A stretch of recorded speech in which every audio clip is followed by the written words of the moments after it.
Buongiorno,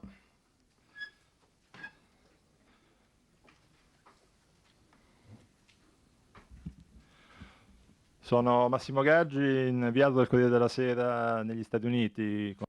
My name is Massimo Gaggi. I'm a correspondent for the Corriere della Sera in America, based in New York. I've been asked to introduce this panel with Michael WOLFF on the media revolution and new styles of information. The title of this panel is Rupert Murdoch and the Media Revolution. As you know, Murdoch is a very interesting tycoon. He has certainly changed the paradigms of TV information in America and Europe and Italy as well. And he's certainly a protagonist also in the press sector. He has an empire which started in Australia and then spread to the UK and US. So it's a world corporation.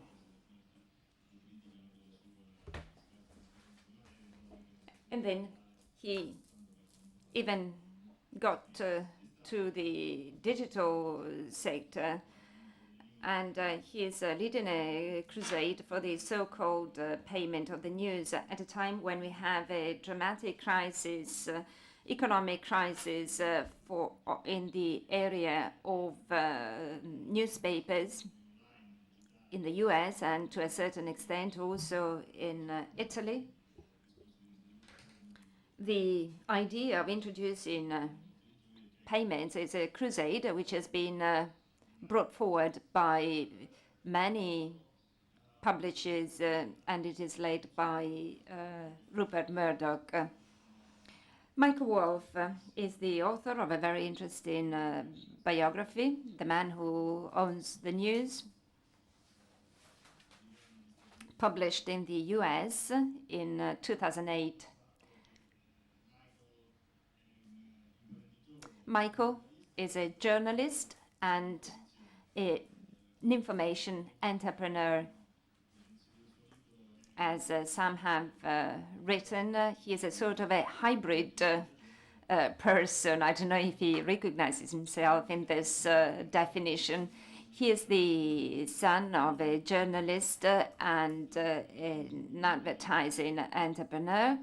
So he has grown up in the area of the media, in the media industry. He started as a newsboy at the New York Times while he was studying at the university. He worked for many newspapers, and at a certain point, he took a different career. He started to write books. He became an information entrepreneur. He was asked by some analysts, by some Wall Street companies to become to help with the analysis, and he created some companies in the book sector and also in the digital sector. Some of these companies have gone very well. One was estimated $1 million. He will tell us about that if we have time. And some of these companies, after the breaking of the bubble, had some crisis. He went back to journalism and he became the columnist of New York Magazine and then Vanity Fair. And in 2007, he set up Newser, which is a news aggregator. And he's, I think, the owner and, of course, one of the leading persons. So he's a person who can certainly tell us about Murdoch, and he can also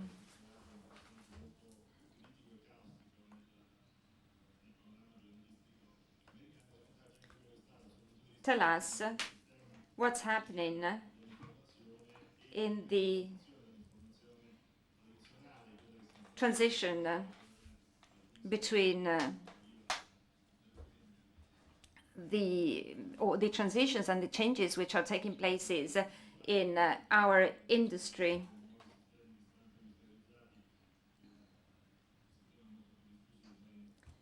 After the press, after the printing invented by Gutenberg, a lot of things have happened. We have now come to the digital era. And so now we're going towards a new way of doing information, which is more democratic, certainly, but perhaps more chaotic, and perhaps he will tell us about this.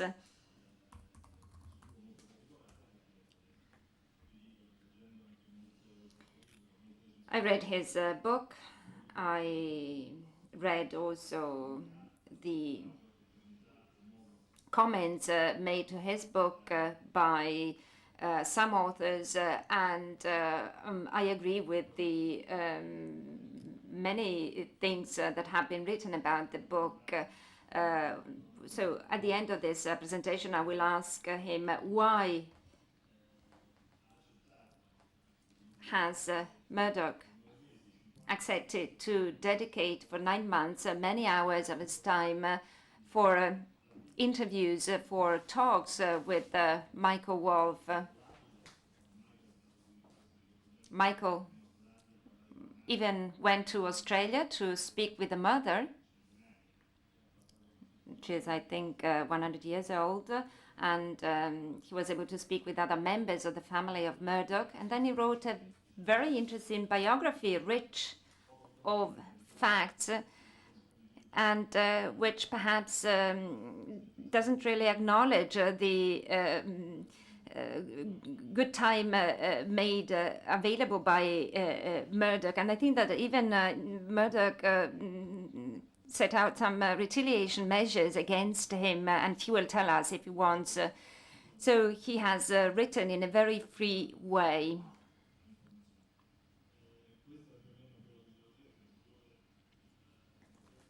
So, as much for the introduction, and I give the floor straight away to Michael, asking him to describe the Murdoch that he knew as a protagonist, as a person who has a lot of power, a lot of influence. And I'd like to ask him if he can tell us about this question of payment of the news. Thank you. Go ahead if you want.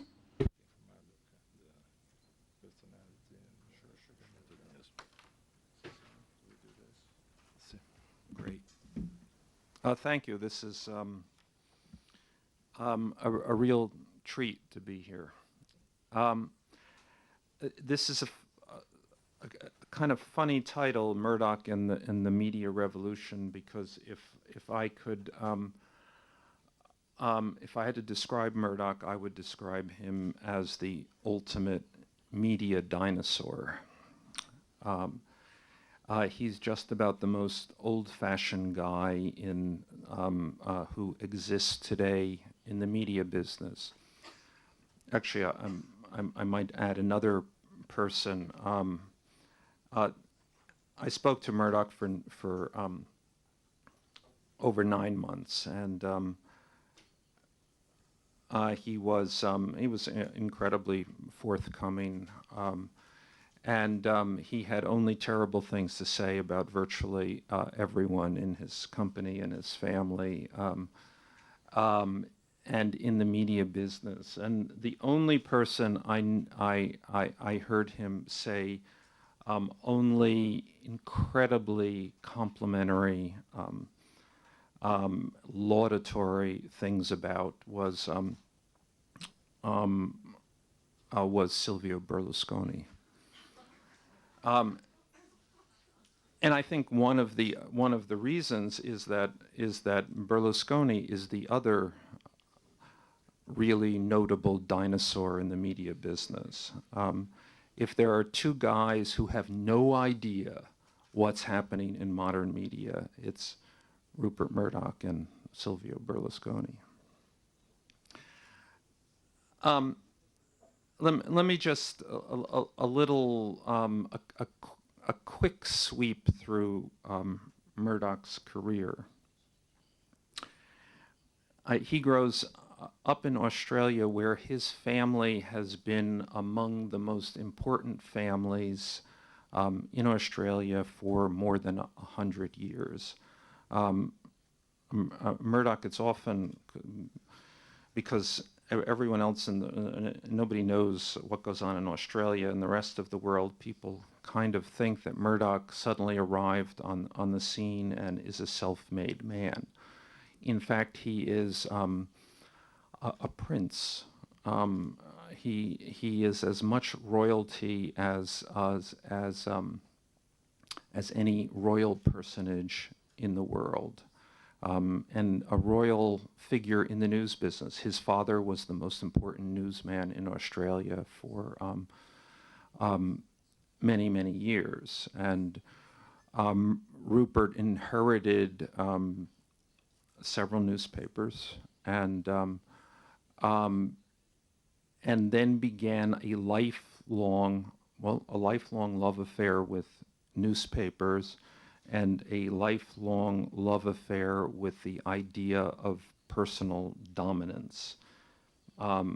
Because he was the prince, he would continue to be the prince everywhere he went. He took over his first newspaper in 1953, and really came in very short order to absolutely dominate the Australian newspaper market, so much so that the only prospects for growth were to leave Australia and go into other markets. In 1968, he went to England, and he bought a newspaper called The News of the World. It's a kind of almost indescribably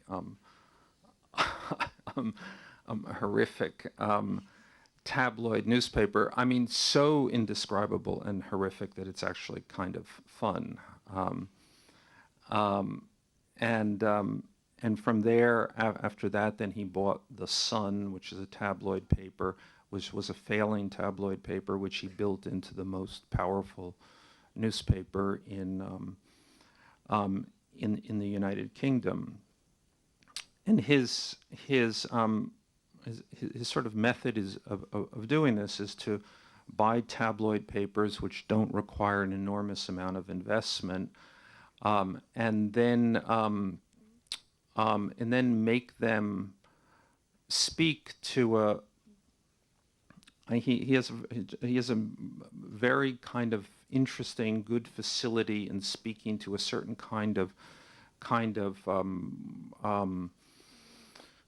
what would be his ideal demographic is a kind of a working class guy with who is drunk, I would say, yes. And in England, there are a lot of those, so that really was a winning formula.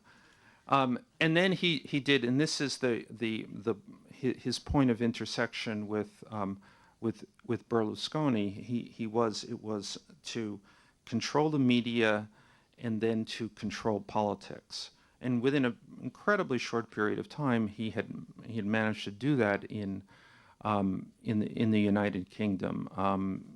He created the most powerful newspaper, and then essentially elected the prime minister. Margaret Thatcher became the Rupert Murdoch's prime minister, and he had, by the way, before that, done the exact same thing in Australia. He exhausted, in short order, the immediate growth possibilities in the United Kingdom and had to seek another market, and that was logically the U.S. And he began to come to the U.S. in the mid-'70s and made his first substantial acquisition in 1978, 1977, 78. The New York Post, a newspaper which he still owns, and then New York Magazine, which I would ultimately go to work for after he had sold it.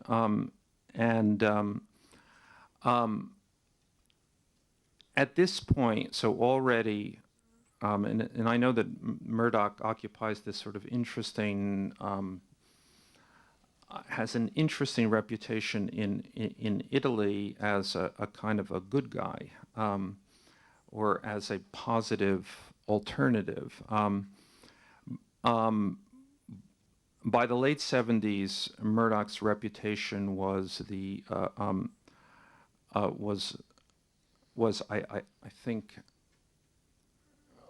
let me try not to exaggerate, the worst thing that had ever happened to journalism in its history.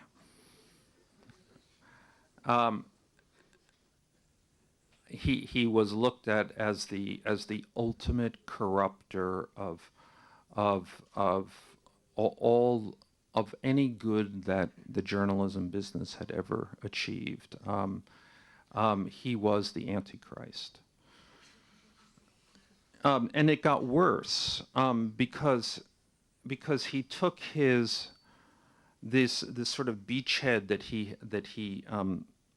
he had created in the U.S. with the New York Post and the New York Magazine.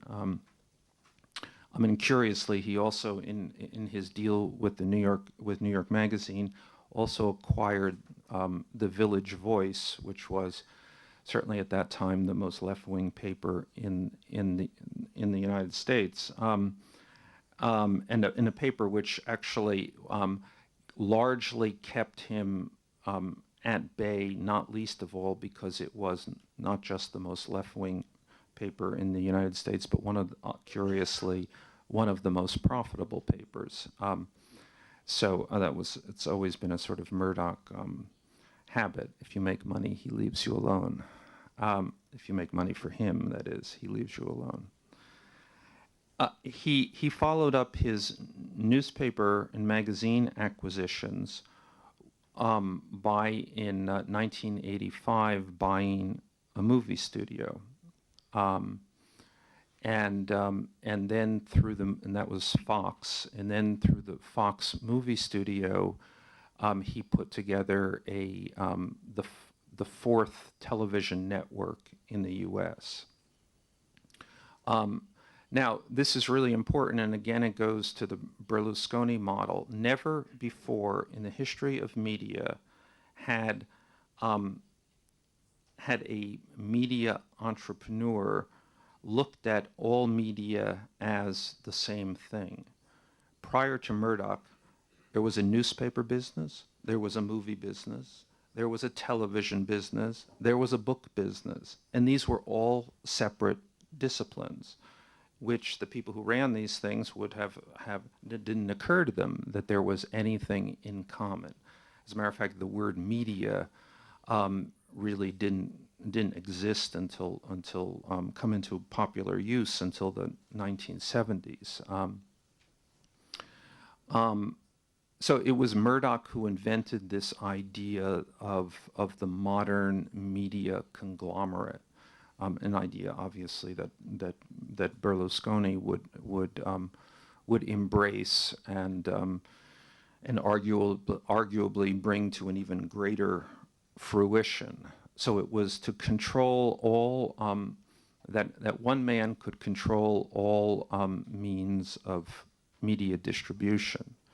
And that was the real central Murdoch accomplishment, and it gave him enormous power. And as I wrote this book, I began to think about where Murdoch fits in the sort of constellation of great influential people in our time, and I came to the obvious and logical conclusion that Murdoch has held power longer than anybody else in our era, more than any politician, any other businessman, any other movie star. He goes on. He has been one of the central figures of our time for almost half a century. And about that, you can't find anybody else who competes except perhaps Silvio Berlusconi. And then the capper of Murdoch's career, what he saw as reaching the top, is that he bought what he saw as the second most influential newspaper in the world, and he did this in 2007. He bought the Wall Street Journal, and he really did see this as his ultimate triumph. A paper which he would never have been allowed to buy before, because not only did journalists hate him, but generally the establishment has always hated him and looked down on him.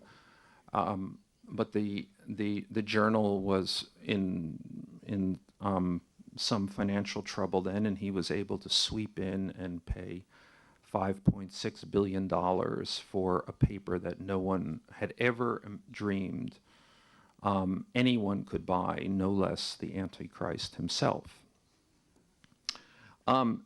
So that marks the high point of Rupert Murdoch's career.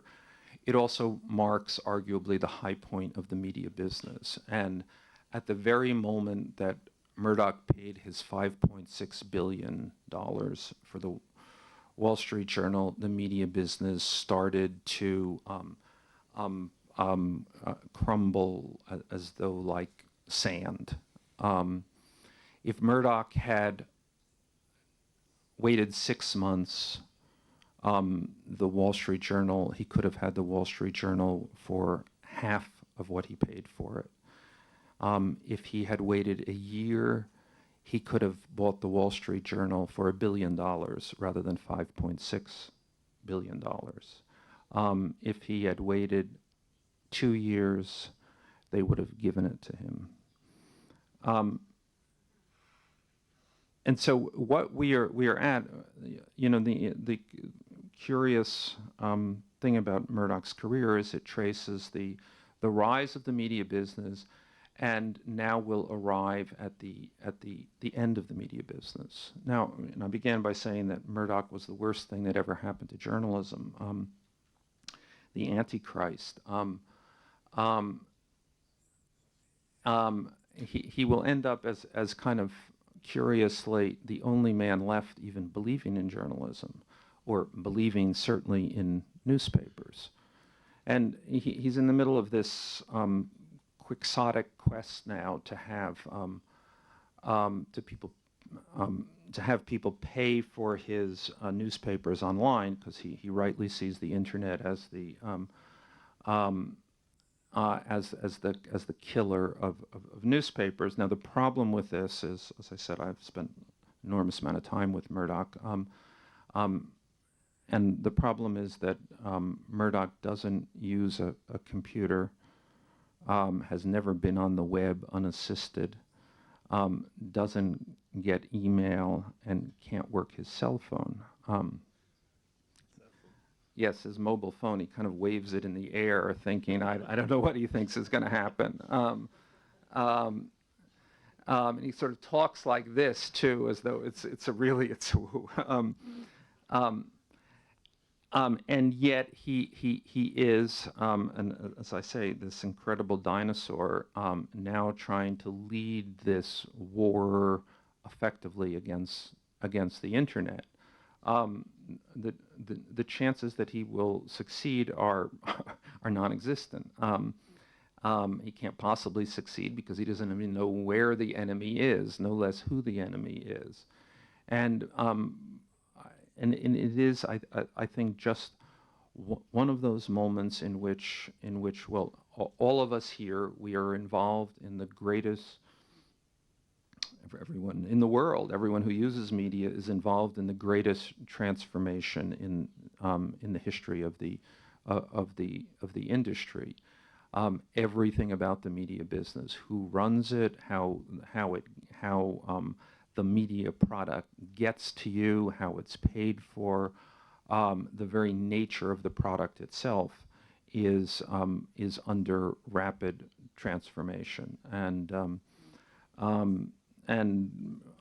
I think Rupert Murdoch will be remembered as the man who dominated the era before the modern media actually began.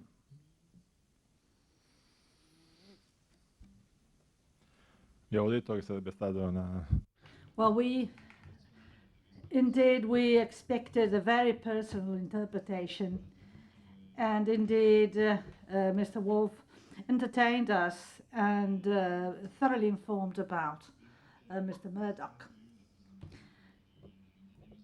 I am a part of the world of dinosaurs, so either we start discussing technically about the future of the press compared with digital information, or I might ask whether the world of dinosaur is really over, or, as many American professors say, we always have to be careful not to throw the baby with the water. I mean, if Kodak had stopped producing films 30 years ago with the first digital camera by Sony, probably it would have gone bankruptcy. As a matter of fact, film production was closed last year, and they kept a business which was gradually being dismantled, while at the same time it succeeded in getting the assets to develop the digital business, selling digital cameras as Fujitsu and Sony. Well, this is not the subject of our discussion. So I would like to continue by asking some questions and then maybe involve the audience for a general discussion on Mr. Murdoch, information in Europe and the US and so on. So though not really relevant for the subject, well, I'm very interested on the judgment you gave on the other dinosaur, Mr. Berlusconi. The impression we have in Italy is that Mr. Berlusconi, as a matter of fact, is not a real dinosaur, at least as far as the new technologies are concerned, and the way one can use the media. As a matter of fact, he has considered really brilliant in understanding that, so much so that there is a major crisis where all European governments are being defeated at the elections, and for the ability he has to use the media, he is still very successful at the elections. So the impression that we have is, well, besides any idea on his political abilities, he can really make avail of the media, though being a monopolist. How are you so critical on Berlusconi as a dinosaur? The Berlusconi model is the old media model. It's a simple, straightforward. If you control distribution, you control the media. All media monopolies have been made up by the control of distribution. What we have seen now, what has been happening over the last 15 years, and with increasing, ever-increasing speed, is that there is no longer the possibility of controlling distribution. Distribution is no longer a fixed control point. Everybody has access to distribution. Distribution is transparent, it's free, and it is available to all, and most available to those who are technically adept. So that means that Mr. Berlusconi's control is eroding as we speak. His business empire is not only is dependent upon traditional distribution, but really is outside of the new ways of thinking about media. I would dare say Silvio Berlusconi knows as little about the digital world as Rupert Murdoch, possibly even less, which would make him really unique. So just because you look at someone and you see them with a business that that still works, with control that they still hold, does not in any way mean that that continues into the indefinite future, or actually continues into next week. The thing that we have seen again and again and again in this transition is that ends come incredibly swiftly, incredibly dramatically, and then there's no turning around. Silvio Berlusconi's business is a business that I would sell short.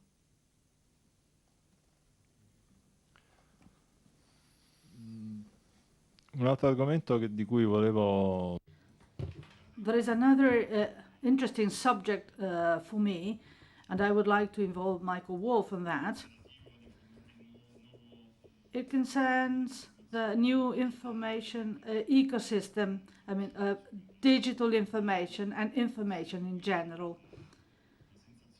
Do you have the impression that in the present media system we are moving towards a more polarized world of information? I mean, even though there are many channels available and the communication is increasingly more direct because of the web, at the same time, as the success are seen in the market for media need profits to survive. So if you are successful in the market, you will survive.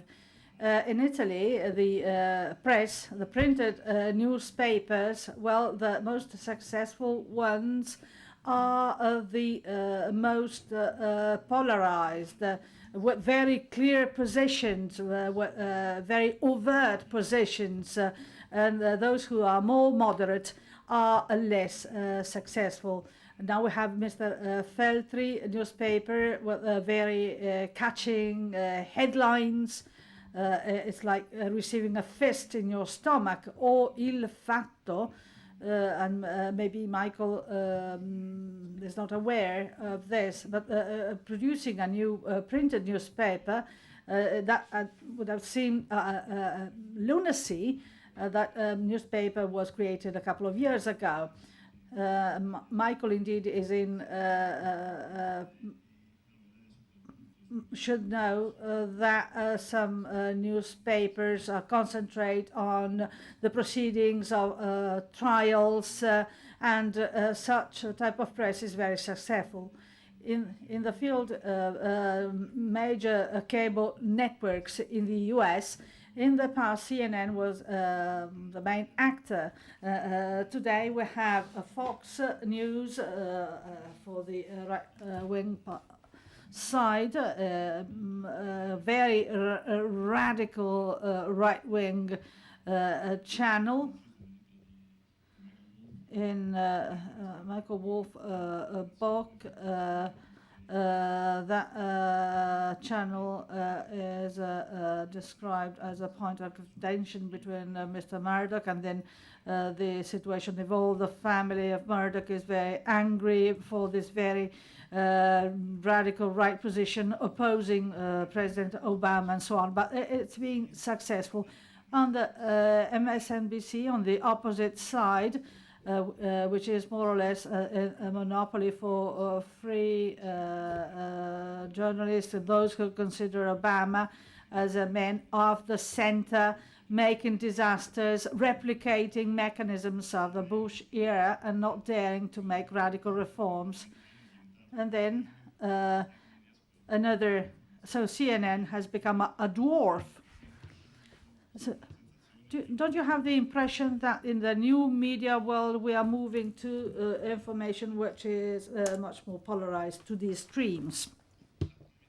Points of view on this. The first point of view is that it's not really about the polarization. What it's about is the old idea, or the bankruptcy of the old idea on how to present the news. It's the bankruptcy of commodified news. Now, it used to be that the news business was built on a very simple pillar. I knew stuff that you didn't know, and just by bringing you the facts, you would be enlightened, impressed, entertained, informed, and that actually remains the basis of CNN and the New York Times and the quality Italian newspapers, or the prestige, let's say. The problem with this is that it's not true anymore. You read this stuff, or you see it on the television, you say, I already know this. This is not informing me, entertaining me, or even much distracting me. It's stuff that I know almost by osmosis itself.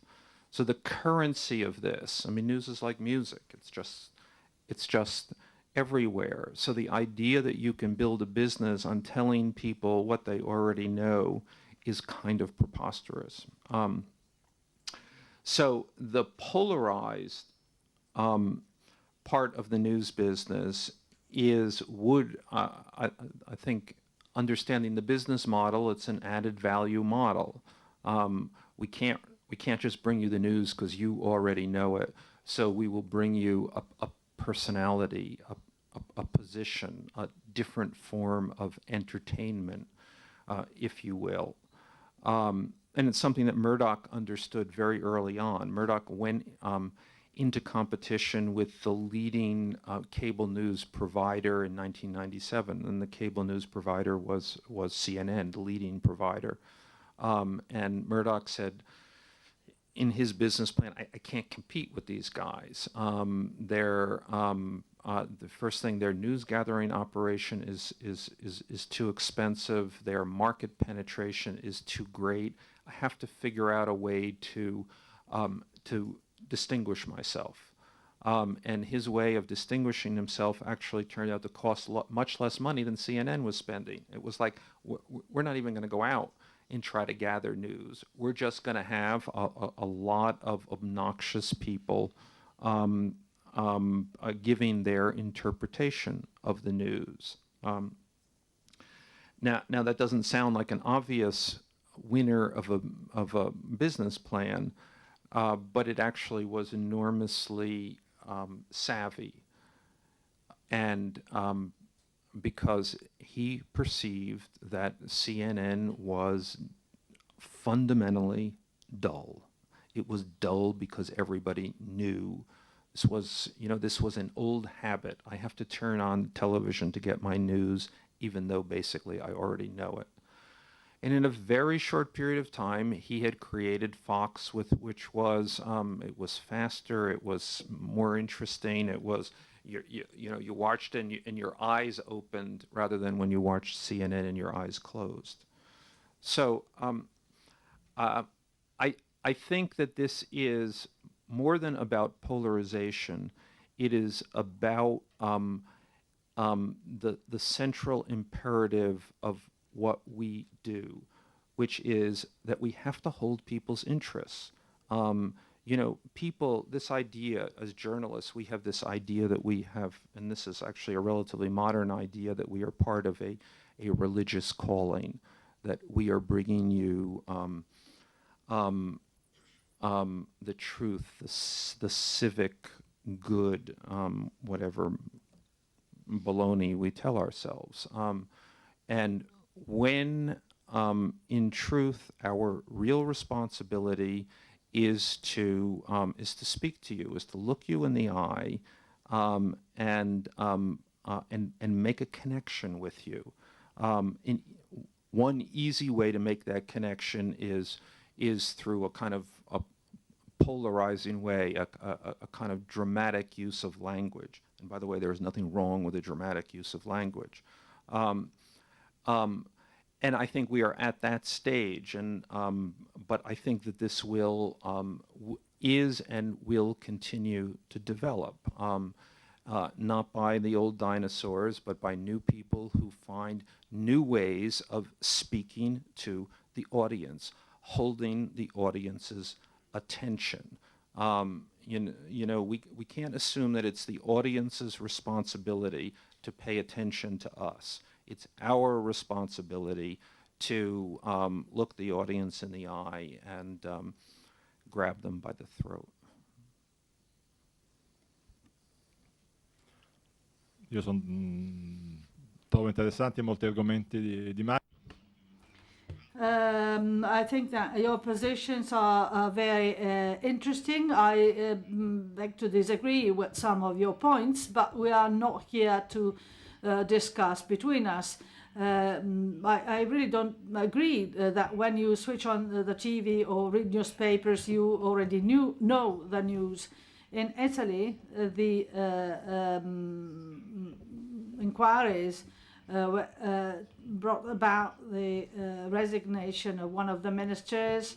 Well, that was the result of inquiries and surveys made by traditional newspapers. The same goes for the Watergate. Interrupt and clarify. I mean, I think you're absolutely right that there are traditional news organizations still deliver actually very interesting, dramatic moments. But remember, the news business is not a business that can just rely on the dramatic moments of the news. The news business is a daily business. You have to hold people's interest every day, and not just when you have a mighty scoop. I think in the old days you could do that, but the competition is much more serious now, and that belief that the traditional thing, that what we did, the traditional watchdog role, the traditional role of once every twice a year of having a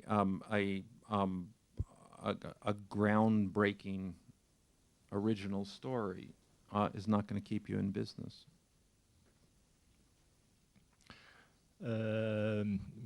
Capisco il Yes, thank you. I see your point, but still producing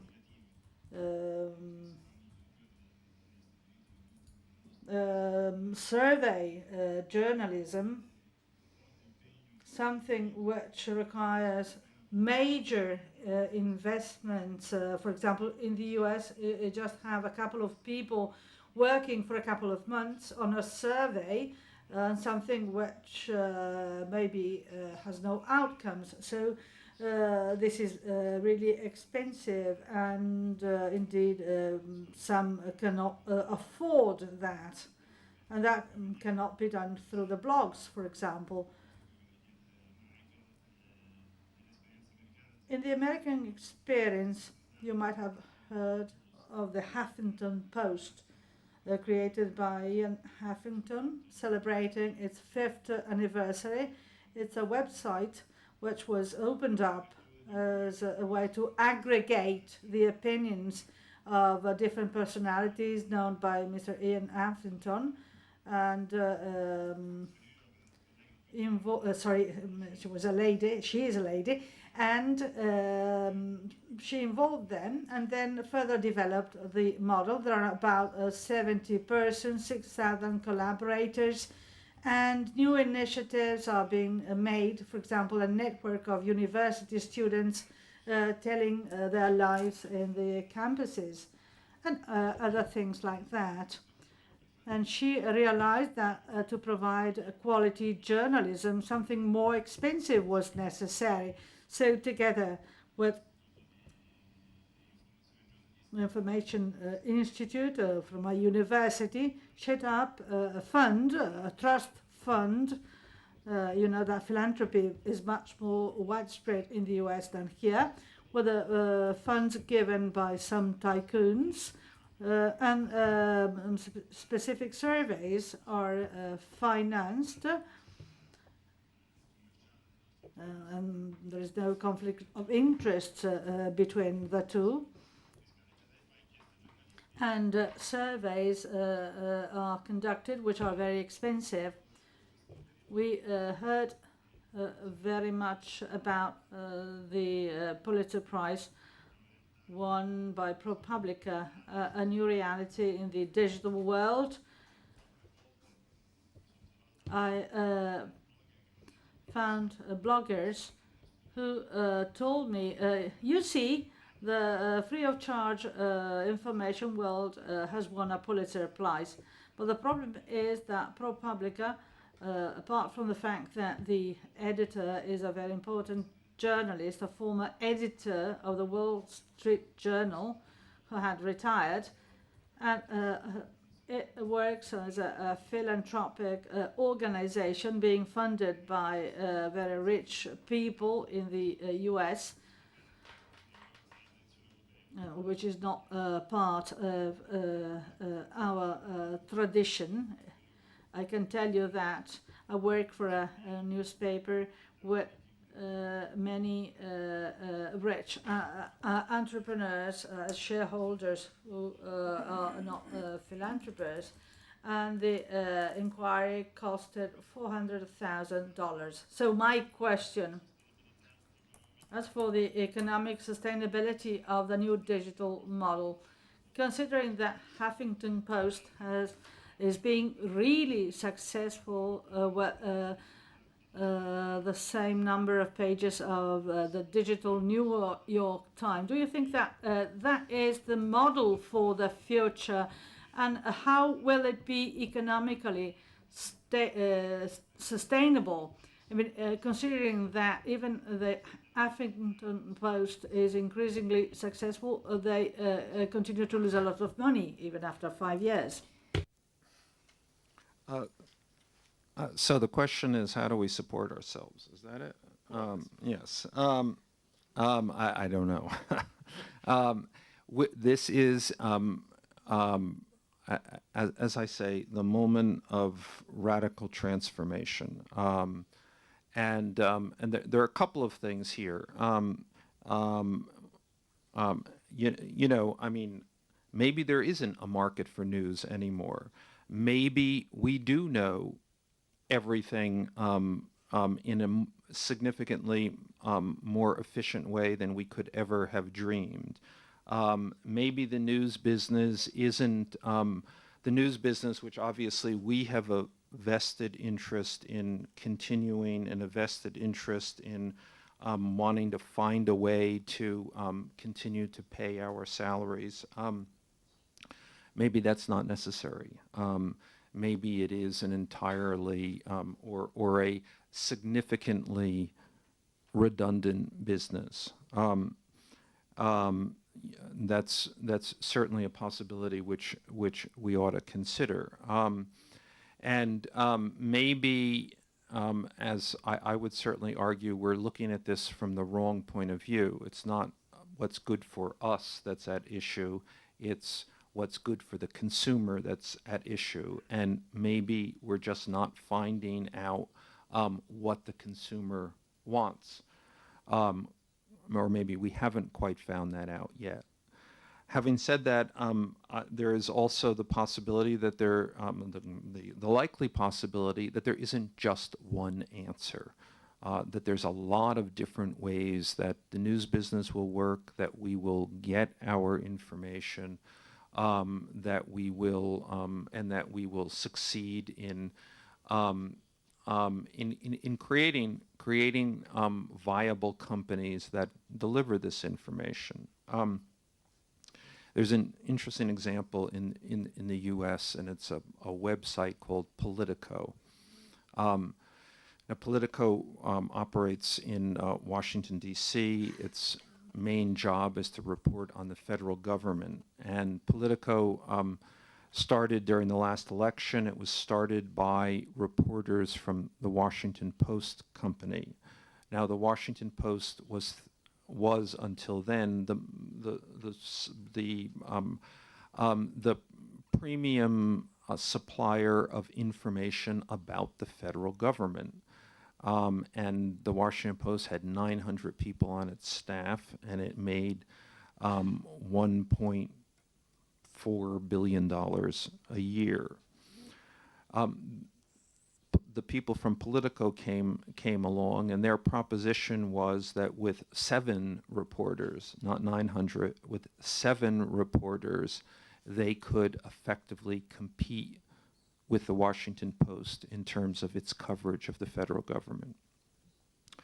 And actually, that turned out to be exactly true, that they have competed handily with the Washington Post, and they have built themselves a $15 million a year company. So what that means is that in the new news ecosystem, we've taken a $1.4 billion asset and reduced it to a $15 million a year asset. The implications here are depressing and cataclysmic for people who work in the news business. On the other hand, the implications for the consumer are actually very positive. They continue to get their information. Actually, they get more of it, and they get it cheaper.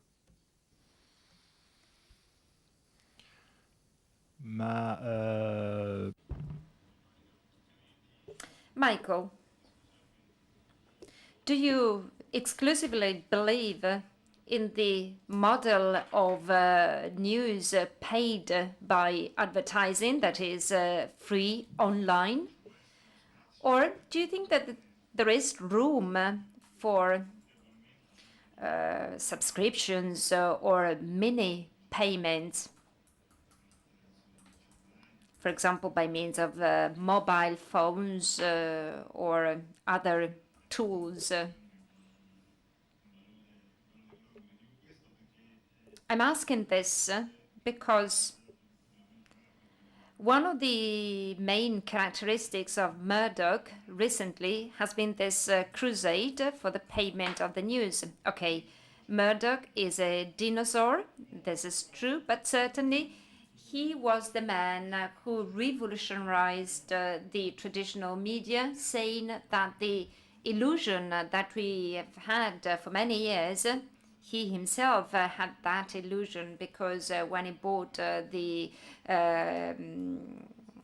Wall Street, he wanted to have it online, and then he went back to the traditional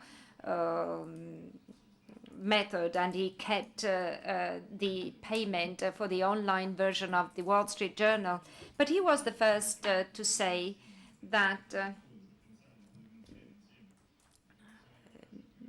the original sin of publishers, that is to keep cable TVs, news, newspapers just financed by advertising. You know that in Italy we also have free press.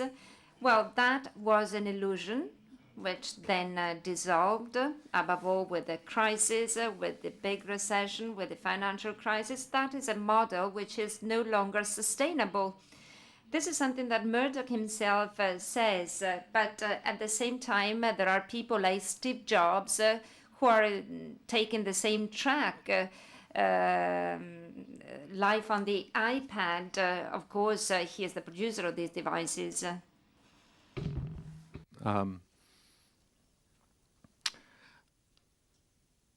Nobody in the history of news has ever paid for it.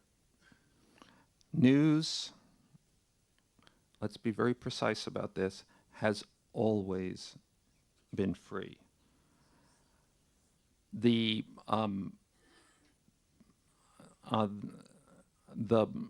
pennies, the lira that you have had to pay for newspapers is not about paying for the news.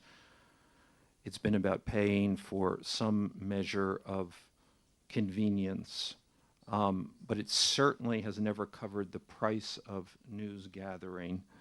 And in fact, the Murdoch model has always been to lower the price, to take the meager price of news as it is and to make it even less. So the sudden idea here that we can take 150 years of mass market consumption of news and change people's economic relationship to it is absurd on the face of it. News is, for better or worse, I emphasize for better or worse, an advertising-supported business. In a logical world, and here's the problem, by the way, with the news business. The problem is not that consumers won't pay for it. As I said, they've never paid for it. It's that advertisers don't want to pay for it anymore, or want to pay less. And they want to pay less because advertising online doesn't really work that well.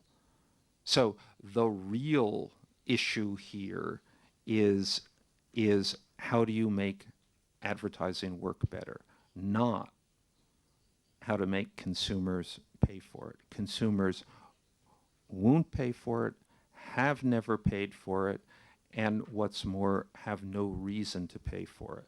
The idea that suddenly consumers would pay for Murdoch's Times of London, a perfectly, a newspaper 90% of whose content you can find free with at one click away,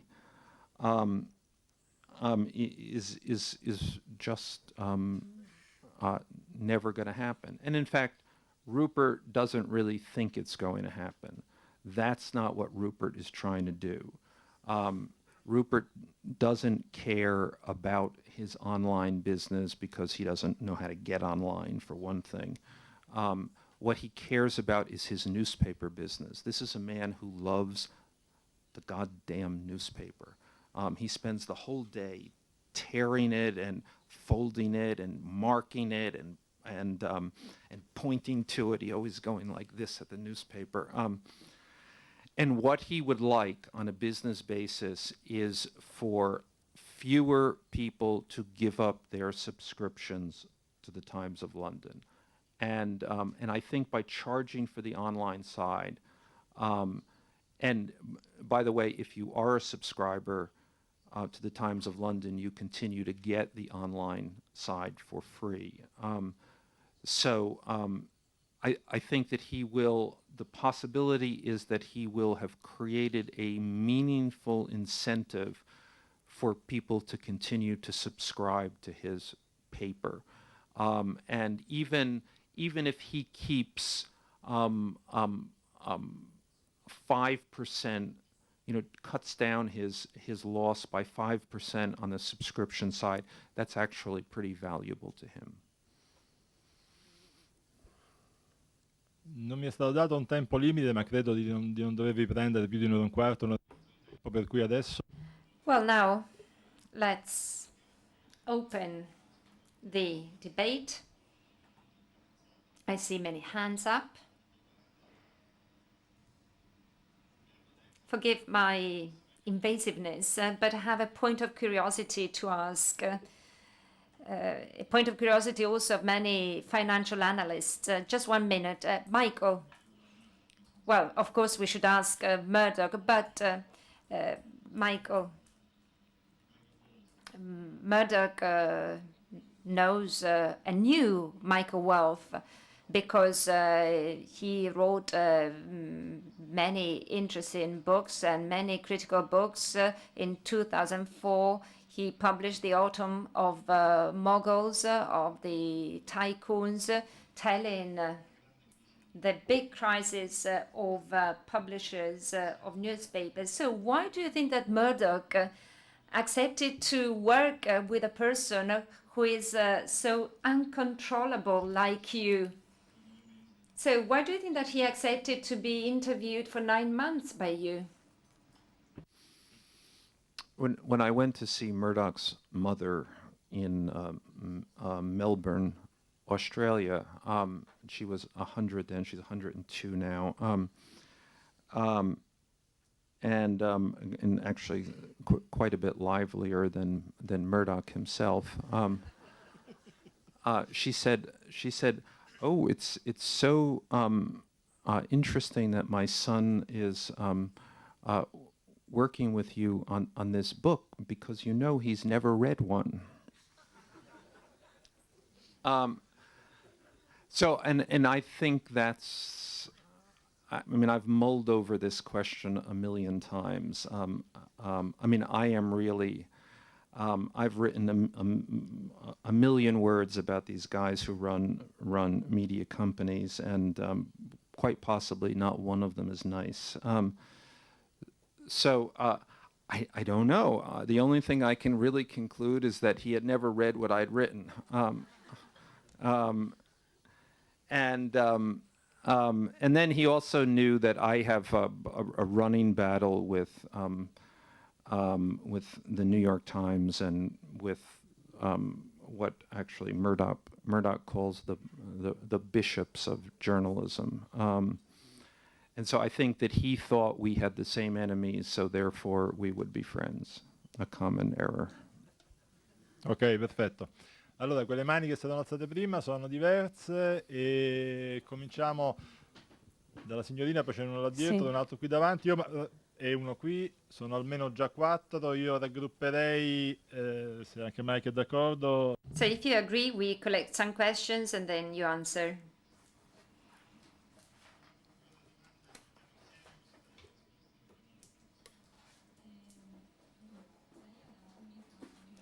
You described a picture, a portrait of Murdoch, which is disquieting, but the experience that I have in Italy is not so negative, perhaps because the rest of the panorama is really discouraging.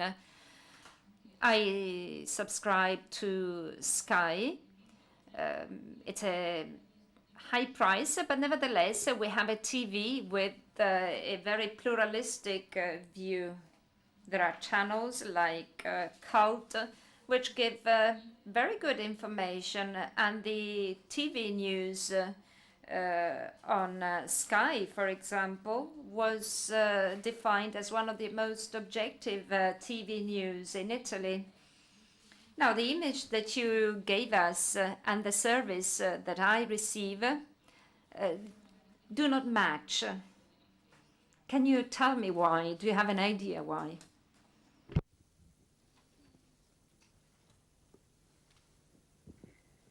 Hi. So I'm kind of interested and curious in Murdoch's fuck-ups in the internet industry. So question is it Murdoch who killed MySpace or is it Facebook? And you have to pick one. Ok, prendiamone ancora una e poi magari facciamo un secondo giro. Il ragazzo qui e poi magari per rispondere alle prime tre poi facciamo eventualmente, visto altre mani, un altro giro. Prego. You have to remember all these. Ok. Due cose rapide. Prima mi permetto, cioè, Well, you spoke about newspapers as advertising supported businesses. I work in a newspaper which has no advertising, but nevertheless sells a lot and produces a profit. So perhaps that business model can apply to big newspapers like the Washington Post, which have so high costs that they cannot self-support themselves. So perhaps that's a different model as compared to ours.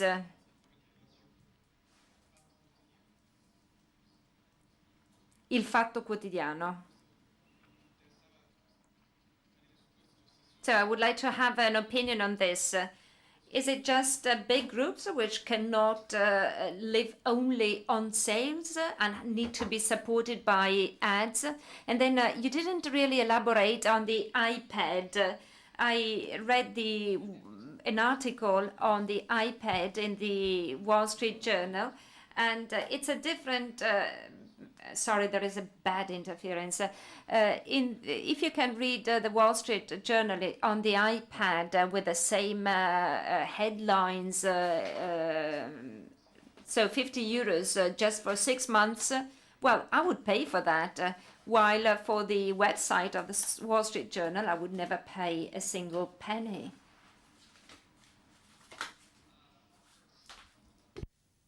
Sky. Murdoch is not a bad media. I mean, he can be a very good media guy. Sky News in the UK is pretty up the middle. It's not necessarily a bias. It's not necessarily Murdoch's point of view. And it's a different kind of thing. You know, Murdoch is a very personal player, and he doesn't have much of a point of view in the Italian market, except carving a space for himself, which is an alternative to the existing dominant business model. So in any space, Murdoch is going to be looking for the opportunity, and it's always good to see Murdoch first as an opportunist first, and then as a man who has his own personal agendas and grudges and biases. So yes, I think Murdoch is perfectly capable of creating a media product that's actually pretty good. Facebook, MySpace. I think you're probably right. It is Facebook that killed MySpace, but it certainly wasn't helped by Murdoch's lack of interest in MySpace, lack of knowledge about it, and lack of investment in it. Paid newspapers. There has always been, and I should have said this before, a market for special interest news. People will pay for special interest news. What they won't pay for is mass market general interest news. And the iPad. The problem with the iPad is, well, we don't know what's going to happen with the iPad. This is entirely new. My conjecture is twofold. That in the digital world, people don't want reproductions of the analog world. That the digital world has set up a whole set of new expectations, and merely producing the paper product in an electronic form isn't going to cut it. That's number one. Number two, you can bet your house on the fact that Steve Jobs is going to screw all of these publishers, and he's going to make a buck, and they're going to lose a buck. Facciamo un altro. Let's have another round of questions and then we'll close.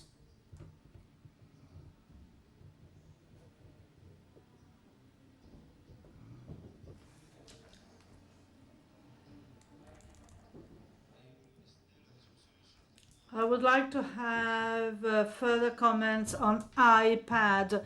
On Wired, an article was published on the subject indicating that an American cartoonist created an application for the application store selling vignettes on public personalities and comic strips.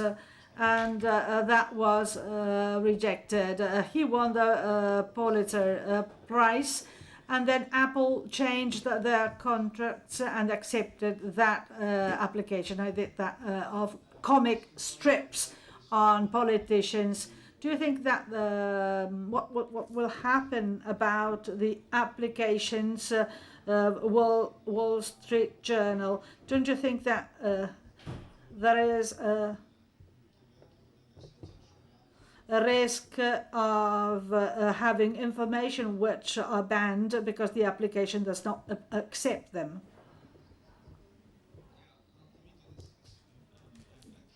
I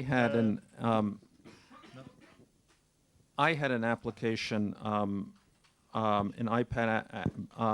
Well, I had an iPhone application that was about, which is this sort of based on this column that I do every day, which is frequently critical, if not contemptuous, of Steve Jobs, and it too was mysteriously rejected. So yeah, I mean, I think it's very clear the iPad is something that Steve Jobs controls, that Steve Jobs intends to control. It's not about free speech. It's not about what's good for the consumer or the culture. It's about what's good for Apple or what's good for Steve Jobs. And I think it's a crock, and I think everyone should be aware of what they're getting, and should probably not get it.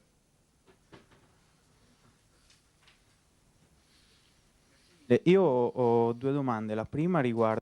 I have two questions. The first concerns the dinosaurs, Murdoch and Berlusconi, but they are at the top of the food chain, so we just hope that they could die because they have eaten too much. You compared Berlusconi to Mr. Murdoch. Murdoch is a person who likes girls who are minor of age. Well, no, I have no idea that. I don't know if Murdoch likes girls who are minors, but he does. He does have an eye, you know. I mean, one of the major things in Murdoch's latter career is that his marriage of 33 years broke up because he met a woman by the name of Wendy Dang, who was then, he was 67 and she was 27. So that's somewhat different from Mr. Berlusconi's interests, but hell.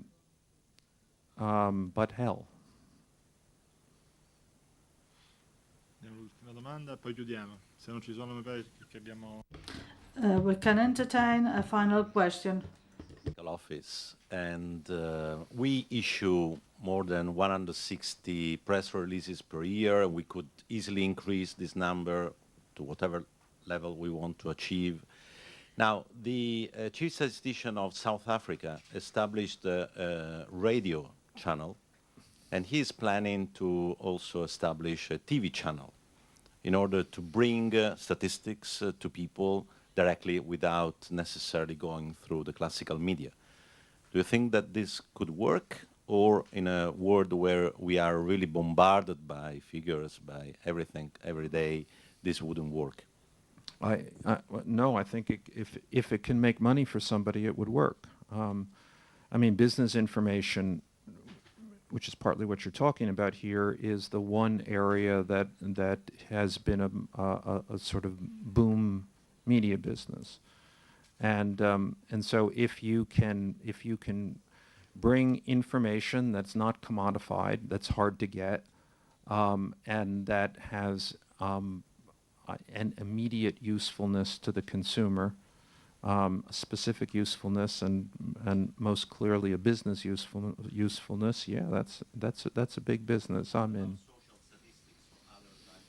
Well, I think social. Well, I don't. You know, I mean, social. All statistics have a business use. Now, the mistake, I can already hear it, that's going to be made here, is that there'll be that there's a conceit that this is social information, rather than specifically useful information, and then it will be packaged as a social good. You can't make money on a social good. You can only make money when what you do is directed and useful to people. You know, the other way is a conceit of do-gooders and left-wingers and journalists. The money-making way is just about thinking what the consumer wants. Io vi ringrazio per essere venuti numerosi. Thank you very much for coming so numerous on a Sunday morning, and thank you very much for your attention.